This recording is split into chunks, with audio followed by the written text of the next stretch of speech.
शिवराज सिंह चौहान ने आवास योजना के बारे में क्या बोला और जल्द से जल्द लड़ने वाले हैं पैसे, इस वीडियो के माध्यम से आप सुन सकते हैं। आवास के बारे में मेरे 2-3 निवेदन हैं। आवास में मैं केवल इतना कहना चाहता हूं कि कई राज्यों का परफॉर्मेंस इसलिए ठीक नहीं होता कि राज्यों के हिस्से की राशि समय पर नहीं आती। अगर आप देखेंगे, पुराने समय की मैं बात नहीं करूंगा, विगत वर्ष के निष्पादन को ही 7 राज्यों को जो हमने 35,08,698 मकानों का लक्ष्य स्वीकृत लक्ष्य दिया था, उनमें से 32,54,000 आवास स्वीकृत हुए हैं, 26 लाख मकान बने हैं और जो सहायता जारी की थी हमने, उनमें से 54 लाख का उपयोग हुआ है। इसमें कई राज्यों ने बहुत बेहतर काम किया है, उनको मैं बधाई देता हूं। लद्दाख, लक्षद्वीप, अरुणाचल, सिक्किम, उत्तराखंड, उत्तर प्रदेश, त्रिपुरा, इन्हें बहुत बेहतर काम करके दिखाया है। जहां सुधार की गुंजाइश है, कर्नाटक, आंध्र प्रदेश, महाराष्ट्र, केरल, हालांकि वह संख्या बहुत थी मकानों को, उनको भी सुधार करना है। मेरे एक निवेदन तो विलंबित आवासों का, मैं अधिकारी मित्रों से भी कहना चाहूंगा कि एक बार अंतिम रूप से आप सूची बना लें। जो मकान बहुत दिन से पड़े हुए बन नहीं रहे, उनमें 3 श्रेणियों में उनको विभाजित कर लें। ऐसे आवास जिनका निर्माण का काम पूरा किया जा सकता है, एक श्रेणी उनकी बना लें।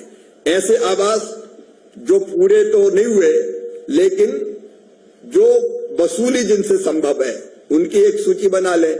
और एक ऐसे कि ना तो पूर्णता होगी ना वसूली होगी, तो अंतिम रूप से कुछ फैसला कर लें। वो लगातार पड़ा रहता है पोर्टल पे भी, इतने मकान नहीं बने, तो इसको आप कर लीजिए। एक बड़ी समस्या जो आती है, मैं सभी राज्यों से निवेदन करना चाहूंगा, माननीय मंत्रीगणों से, पूरा लक्ष्य कई बार इसलिए नहीं होता कि हमने पीएम आवास योजना के पात्र हितग्राही को आवास स्वीकृत कर दिया, लेकिन उसके पास जमीन नहीं है, जमीन का पट्टा नहीं है।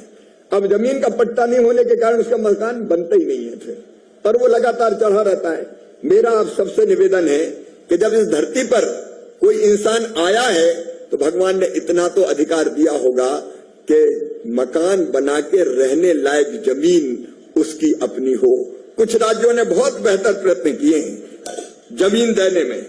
मैं उन राज्यों को बधाई देना चाहता हूं कि उन्होंने महाराष्ट्र जैसे राज्य, जिनने जमीन के लिए 50,000 से लेकर 1 लाख रुपए तक की राशि देने का काम किया है, कई जगह बहुमंजिली आवास भी बना रहे हैं, वैसा काम भी हुआ है। लेकिन कई जगह केवल जमीन ना होने के कारण बड़ी संख्या में मकान हमारे विलंबित हो रहे हैं।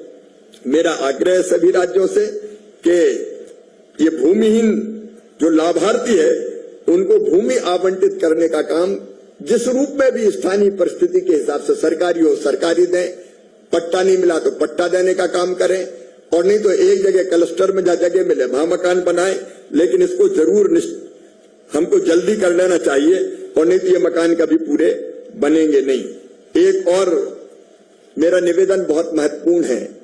अभी आवास के लिए सर्वे हुआ, और सर्वे में आप सब लोग जानते हैं हमने कई नियमों को शिथिल किया।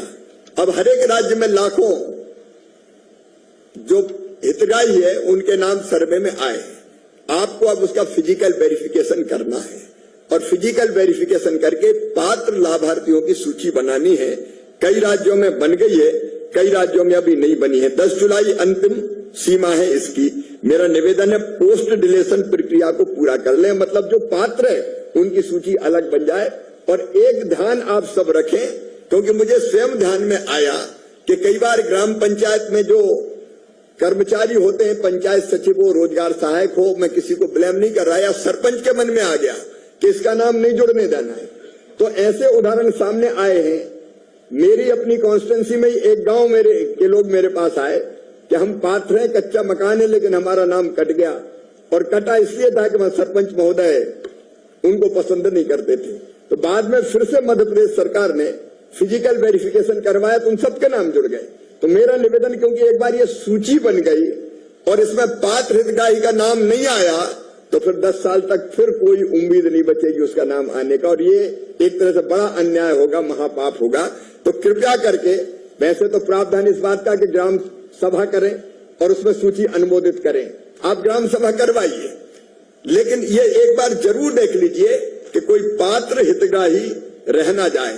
कुछ राज्यों ने इसमें भी बहुत सराहनीय प्रयास किए। मैं सबसे निवेदन करना चाहता हूं, एक मटेरियल बैंक बनाने की बात 2 राज्यों ने, छत्तीसगढ़ और महाराष्ट्र ने, यहां बैठे हुए हैं, बहुत अच्छा काम किया। मटेरियल बैंक बना दिया ग्राम पंचायत या ब्लॉक स्तरीय संस्थाओं के द्वारा, और थोक में सामग्री क्रय करके उनने गांव में लाके दे दी, तो सस्ती से, क्योंकि अकेला हितग्राही बेचारा जाता है तो ईंट, सीमेंट, लोहा ज्यादा पैसे लगते हैं।